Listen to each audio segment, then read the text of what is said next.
Welcome to Tales She Told Me, a podcast featuring honest conversation about what it means to be a woman, a mother, and in business. I'm your host, Farrah Haidar. Today, we will be discussing bringing fun into your business. And joining me is Chief Fun Officer, Janet Navarette. Janet is a self proclaimed fun expert who proudly wears her heart on her sleeve and loves helping people. A first generation California girl, she appreciates good food and sunny days. When she's not working, she trains jujitsu and is a huge Disney enthusiast. She also happens to be the founder of Gymparty, a fun virtual wellness program that helps everyday people find joy in fitness and nutrition so they can stick to something that works for them. The program is inclusive, diverse, and community based with a personalized touch. So, Janet, welcome, welcome, welcome. It is great to have you here. When I first looked at your bio, I had fun just reading it and thought, you know what? A lot of what we discuss in business is dry or numbers based or just, oh, can we say it? Not all that fun. Yeah. Really excited to talk to someone who was bringing some lightness into what can be a really serious, driven, all about the bottom line kind of culture. So let's start with the fun part. How did you come to be the chief fun officer? Love that title. Well, thank you, Farah, for having me first and foremost. I had a life of just kind of trauma growing up. So I wanted to build my life and what I did based on fun because a lot of healing is finding happiness.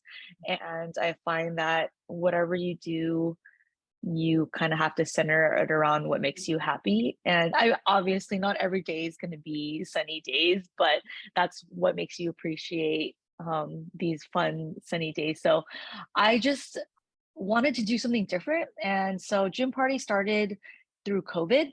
Mhm. And it was kind of a depressing time, a scary time for a lot of people. And what makes it more scary? Why not start a business during COVID when there's a lot of uncertainty? I wanted to bring joy to people, and I was already in the health and wellness industry prior to that. And a lot of people in that industry were pivoting to virtual, and I thought that was just really when I thought of virtual, I thought of like, you know, uh, videos, P90X, Billy Blanks doing it by yourself in a living room. And so I wanted to stay away from that. And then on the other side, there was like a lot of Peloton and a lot of, you know, uh, and nothing wrong with that. A lot of people do it, but it's a very one sided perspective when you're on your bike and there's just there's not much interaction, there's not much community. And I wanted to do something different. So I wanted to bring people together through health and wellness, and how I thought the best way to do that was to create a fun environment for everybody.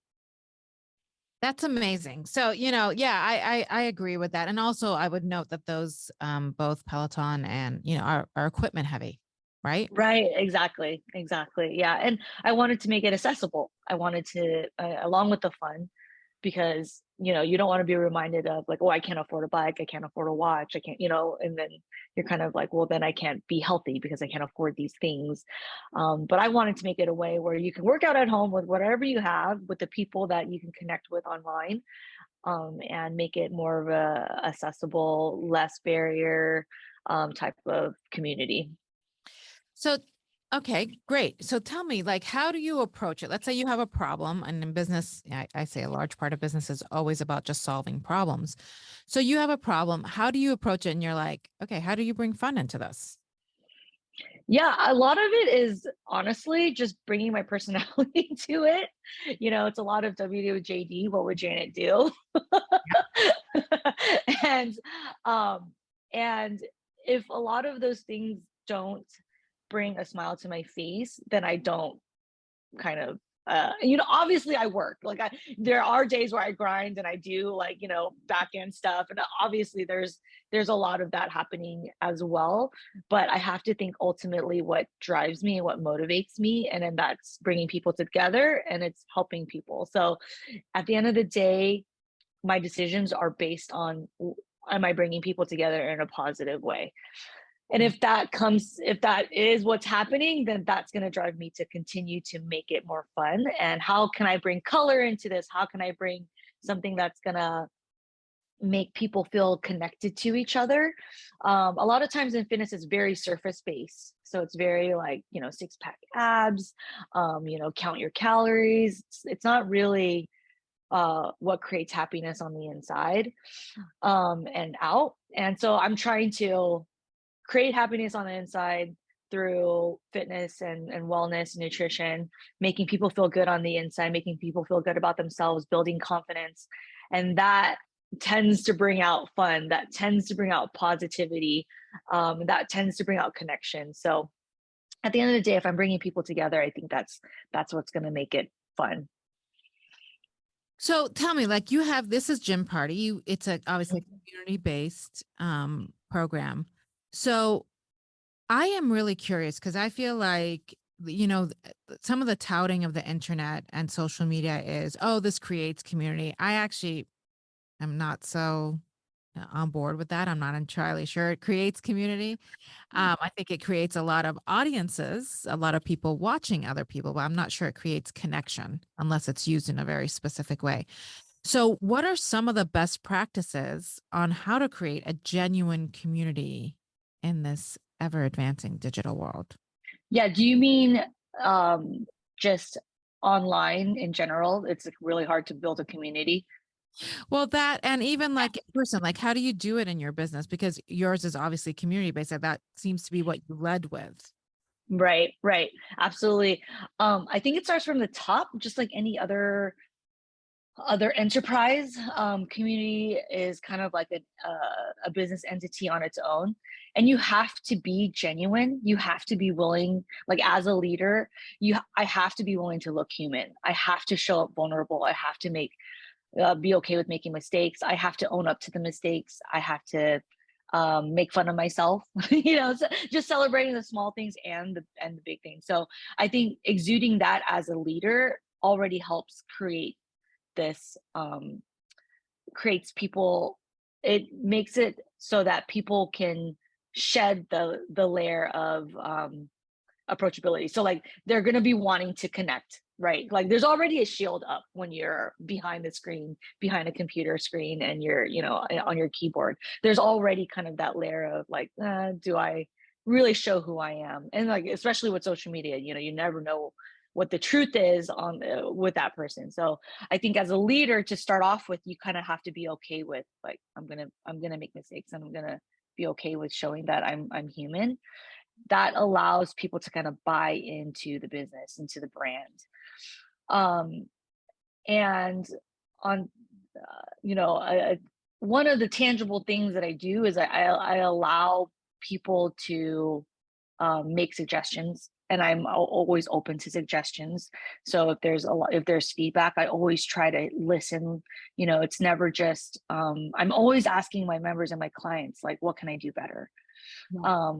So that also creating this, dynamic of like back and forth and keeping an open line of communication, that helps people again, buy into the business and feel like they're a part of something because I hear them. It's not just me just asking them just to ask. It's like, oh, did you like that class? What did you like about that? Did you like that coach? Can you tell me a little bit more? They're very much a part of what the program has evolved into. So a lot of it is just a lot of talking back and forth. And although it's a community-based program, I love to talk to each person individually. So, once from the moment they sign up, it's like me talking to them and be like, what are you here for? What would you like? Like, what are your goals? And it's very much about the specific person, and then bringing them into the community rather than like just throwing them into the community and just expecting them to be open to um, opening themselves up. And there are people who are very willing to just be a part of it, but those people are few and far in between, and I tend to hold on to those type of people because it's just like, so easy for them to jump in, but it's very hard, especially in a fitness space, to feel like you're not judged, and so I really try to keep an environment where we're all very supportive of each other in a very genuine way. And so yeah, I believe that it starts at the top, going into, so like me, and then into the coaches that I hire, just creating that environment, and then just keeping an open communication with your members and your clients, and really listening to what they have to say, and not just like, oh, okay, just brushing them off, but really listening. Oh, like, Bob has a point, maybe I do need better Wi-Fi. Like, yeah. That's actually a thing, one of my clients, Bob, always comments on my Wi-Fi speed. But Right. I mean, it sounds like you have built-in feedback loops, right?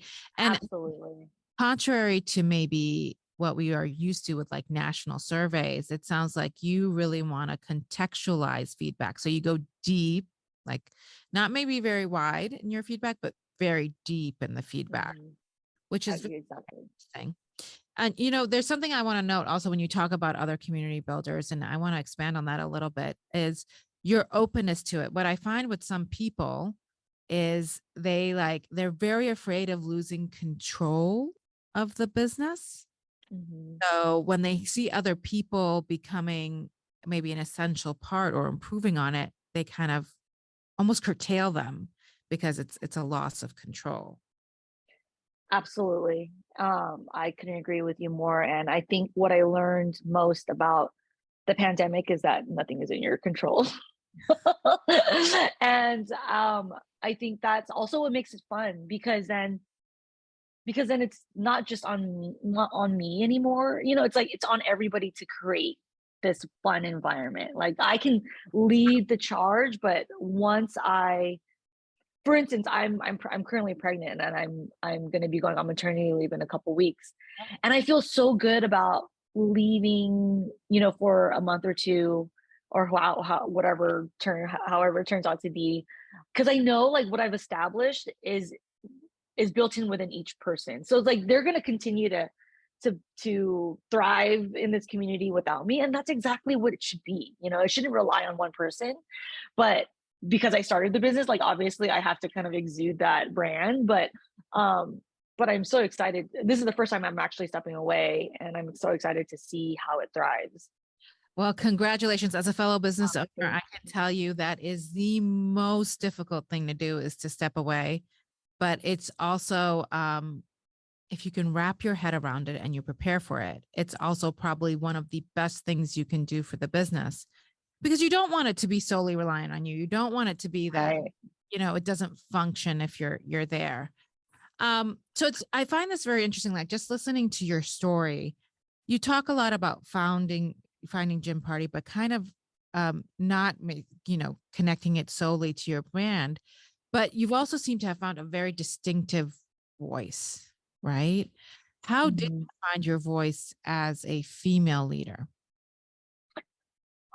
Well, I forget what seminar I took. I think it was like 3 years ago, or maybe even 4 years now. But this quote really resonated with me, and it was, "Being a female will not be the reason that I fail, but it's not going to be the reason that I succeed either."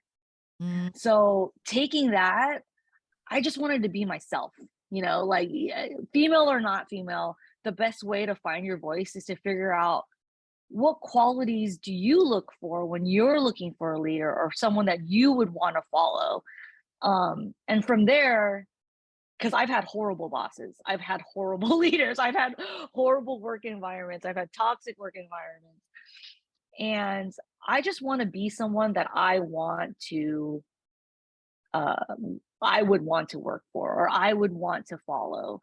And I've also, just through that, I I have so many examples, male and female, of just wonderful leaders, wonderful, compassionate people. And they do it with such ease, and they do it with such uh, it's just so natural to them. And it might not be natural to me, but I'm definitely working on that. And so, have I found my voice yet? Maybe, maybe not. I don't know. But it's definitely something I'm working on, and I'm definitely working more towards the path of compassion, more towards the path of treating people as human beings, more towards the path of like just you know being more understanding and listening, and seeing how I can help. Yeah. And that's kind of where I'm headed. I feel like that attracts me the most. That's kind of feels most natural. I've been on the path of like trying to be, because I'm in a very heavily male dominated industry, and I've worked for a lot of males who have, you know, the classic story of males getting ahead and me working 3 times as hard and not getting paid. Like I've been in those environments, so uh, and I've tried to like be one of the guys and try to keep up and try to lead with ego, and it didn't feel natural to me, and I wasn't happy and I wasn't having fun. Mhm. So I think this other path feels more natural to me. So I think the best way you can do it is just what feels natural to you, what makes you feel good, and go with that. And if you don't know what that is, find people who you can kind of copy. Find people that you think that, oh, like I like how that person did that, like how can I copy that? And then from there you can just you'll find your own style and kind of throw your own personality into it. So I think what hangs people up when taking that approach sometimes is, especially when you're going into a business, right? A lot of people want to appeal to as much people as possible. Right. And they get hung up on, well, this person isn't going to like that, or that kind of person isn't going to like. Right. So, what is your advice with that? Recognizing that maybe it's okay to not. Absolutely. And that goes back to what you're saying with the control, right? Like Mhm. the need to control. Um and once you relinquish that, once you're like, you know what? I can't please everybody. Maybe my program's not for everybody. I would like it for it to be for everybody. I would like for everyone to sign up to my program, but maybe it's not. And maybe I'm not for everybody. And so, um, it is, that is a cliche. You can't please everyone, and that it's a cliche for a reason. So I think once you relinquish that, and if you're really true to yourself, you'll find the people that you're right for, you Yeah. know. So I think that's okay. There's so many people out there, there's so many opinions, there's so many differences, that there's just enough to go around. And Yeah. it's okay if you don't appeal to everyone. Yeah. And one of the things that you bring up in your bio is that you're first generation, right? Mhm. And it sounds like you've weaved that into your narrative, correct? Yes, absolutely. And to me, what I'm always interested in and curious is as someone who is also first generation, um, I find that I feel like I'm often representing the culture that I come from to new people that I meet that may not have had that much exposure. I'm from the Middle East, so maybe less population than other cultures. Mhm. Um, but I also think that sometimes when you're a leader and you maybe hide that part of your personality or like hide that aspect of your background, you're actually doing a disservice to the other people of your community, right? Mhm. Because if you hide it, then the message is it should be hidden. It's something that isn't to be proud of. But if you don't, then it's like, oh, she's like me. She came from the similar background, and you kind of provide that light. So I'm really curious about your, what it was like for you growing up first gen and how you're better for it and how it's kind of weaved itself into your personality and voice. Yeah, I agree that it was definitely something that I was not like purposely hiding, but not but also not a part of my narrative in the beginning of my like career, and I've definitely made it a big part of my narrative now, just because I feel like you said, like there's just an underrepresented community, and I think it's important to show people who look like me, who work hard, who want to have fun, who have different perspectives. So what you're saying about how you want to you want to show that side, but then you're not sure if you should hide it. That's very much how we grew up, right? Like it's an awkward position because you want to be American, like you want you want to have that TV family full house type of life, and but you go home and your dad's not like Danny Tanner at all. So so that's exactly how it is. So, but as an adult and as of recently, I feel like I don't think I would change anything of how I grew up. Uh, I l- I love my mom's story. My mom's, she was a Vietnamese refugee. She escaped the war to come here and build a life, and she didn't know any English. She didn't have any schooling. Like that story is so compelling, and it's where I'm from. I'm in the Bay Area in California. Uh, there's a lot of people in the community with that same story. Sure. So so now that I think I'm older and appreciate my parents a little bit more, I appreciate her story a lot more and understand that at her age, like I don't know if I would be able to do that. Watching people starve and die, and and then having to come here in a brand new country, learn a new language, uh, start a family and just start over. And you know, I now see it as I have to live a life of happiness. I have to live a life of joy and fun because she made those sacrifices. She did all those things so that I can have this luxury of living this life. So if I don't live my best life, I feel like I'm doing a disservice to her. And if I don't tell her story, I feel like I'm doing a disservice to her. So and that's why I've made a point to make it part of my narrative is that, I want to show that, yeah, like Asian people can be fun, Asian people can be fit, Asian people, like I'm not just going to be a doctor or a lawyer or, you know, we have to kind of show these other different perspectives. That, so I think, It I, can, it's funny because there are so many layers to the immigrant experience, and you like in that answer touched on about like six of them, right? yeah. The feeling of the feeling of being in awe of this person who made this huge sacrifice, right? Mhm. And a lot of like I often hear people talk about like, sometimes especially a younger generation talking about like how hard it was to grow up with immigrant parents, and that they're not doing their work to heal. And I'm like, you know what? Maybe they've done enough work. Maybe Mhm. their work was just getting you off the sick cycle that we were all going down, and the fact that they just stepped out of it was enough. you know, Right. um, Exactly. and I find that sometimes hard to communicate to some of younger kids that I hear really complaining about their immigrant parents. I'm like, the fact that they even got us off that tangent. I mean, I have my own Right. problems with my mom, but when I look at what she did, especially, is this your first child? Yeah. Yeah. Yeah. So especially after having children myself, you're going to gain, by the way, 10 times appreciation for your mom once you have your own Yeah. kids. Because my mom immigrated and she had 8 children.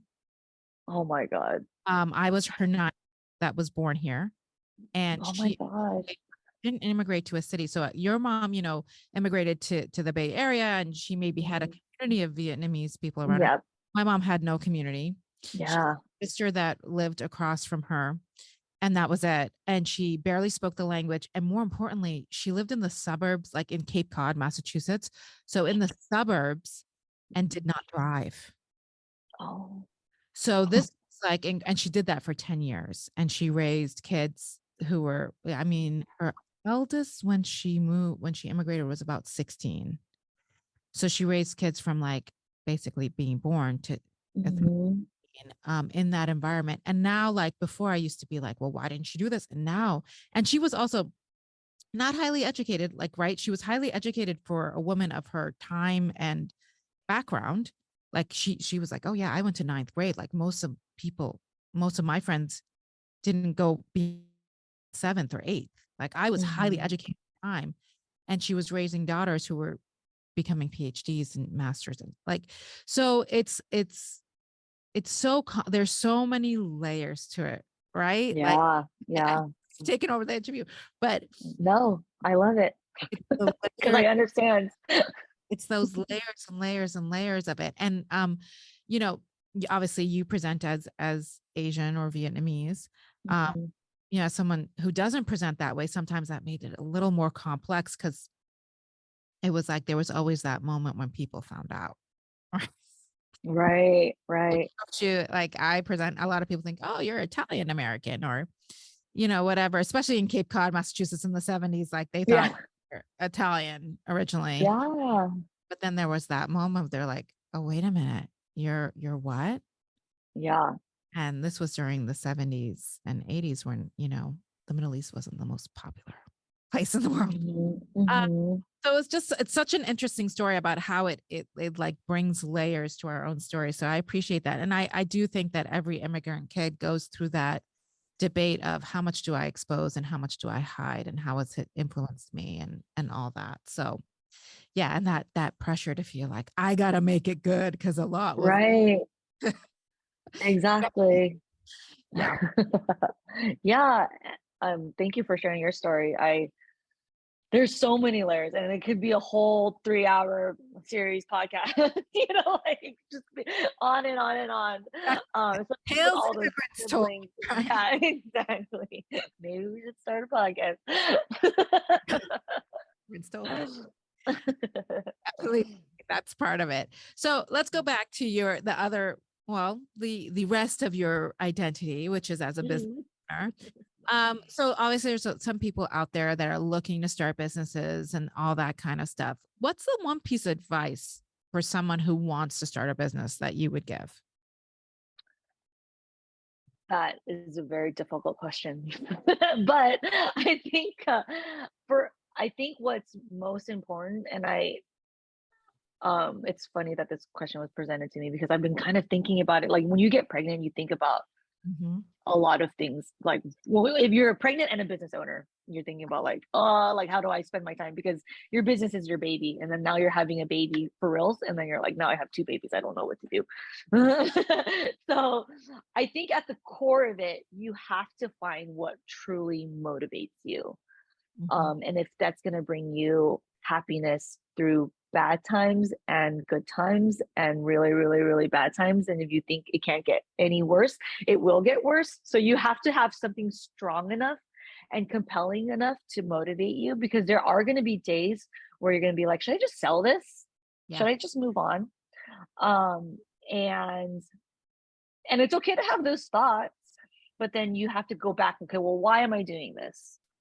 And then you go back to your why, the core, what motivates you. For me, it's again, it's bringing people together, it's helping people, it's um, so when I feel like, oh my God, like I'm this is too much for me, it's too much on my shoulders. Should I just sell this? Should I just, walk away? Then I have to think, okay, well, why did I even do this to begin with? Yeah. Oh, it's because I wanted to bring people together. I wanted to help people. I wanted people to feel good because there's not a lot of things right now out there that are making people feel good. Okay, I can that's great. That like I forgot about that. Like I'm glad I reminded myself, and now I have to now make a plan on like, okay, well, I'm feeling bad because of XYZ. Let's try to move back onto that path of like, okay, how do these decisions create connections? How do they just going back to my why, going back to what motivates me. So you have to have a really, really compelling motivation. And it can't just be like, I want to make money, because there's gonna be a long time where you know, you're not making money. Yeah. Like, Not making much. There are very yeah. few businesses out there, I think, that make money from the get-go. I mean, Yeah. almost no. And here's the thing, like when people ask me, I always tell them, there's two ways that people usually start a business. It's one, because they're passionate about something, Mhm. or two, because they want to make money. And actually, if you don't combine those two, you're not, because a lot of people start businesses they're passionate about. It's like, how did you think you could monetize this? Like, Right. or Yeah. it's too small of a market or whatever. Like Mhm. there's 100, it's passion is not enough, but kind of Right. like just doing it for the money is definitely not enough, because you absolutely have those days where you feel completely drained. I always tell people that's why God, that's why we have to love our kids so much, or believe me, we wouldn't have them. Yeah. Sorry, as a new mom, I shouldn't say that to you. It's all love. No, I love it. I love it. I want to hear all the great things about Well, you.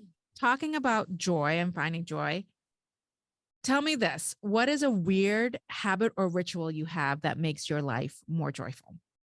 Yeah, so I have this thing called Taylor Swift Tuesdays, where every Tuesday, it doesn't matter what the weather is, what mood I'm in, I just play Taylor Swift all day. So even if it's like working out or sitting in the car or whatever, Taylor Swift Tuesdays. I also have Mariah Carey Mondays, but Taylor Swift Tuesday seems to like have stuck. Um, Uh, that elevates you. You're a Swiftie. yeah, exactly. That's awesome. That's probably one of the better ones that I've heard so far. Thanks for sharing that. It was an absolute pleasure having you on the show. And if you guys are out there and you'd like to hear more from Janet, you can check her out on Instagram at Janet Navarette, or get your groove on with Gymparty. All links in the show notes below. I like that. Get your groove on. Coming out with Gymparty.